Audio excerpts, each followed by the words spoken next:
Hello বন্ধুরা, তোমরা সবাই আশা করি ভালো আছো। আমিও ভালো আছি।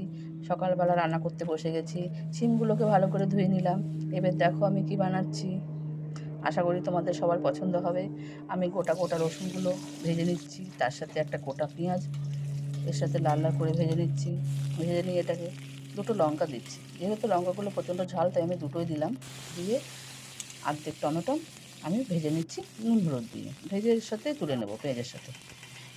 তুলে নিয়ে আমি গোটা শিমগুলোর মধ্যে দিয়ে দিলাম পরিমাণ মতন লবণ আর হলুদ দিয়ে এটা নাড়িয়ে চাড়িয়ে নিলাম। নেওয়ার পরে এটা তো ভালো করে ভাজা হবে না, যেহেতু তেলটা কম আছে। আর ভালো ভাজা হলেও হবে না, একটু সিদ্ধও করতে হবে। আমি জল দিয়ে এটাকে ঢেকে দিচ্ছি। দিয়ে খানিকক্ষণ পরে তুলে নেব। এই তো জলটা শুকিয়ে গেছে, নাড়িয়ে চাড়িয়ে আমি এটাকে তুলে নেব।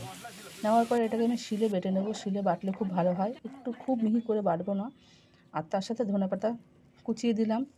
এটা খেতে খুব ভালো লাগে। আমরা প্রায় এটা করে খাই, আপনারাও এটা করে খাবেন। আর গরম ভাতে ভীষণ ভালো লাগে, অসাধারণ লাগে। আপনারা খেয়ে দেখবেন বানিয়ে।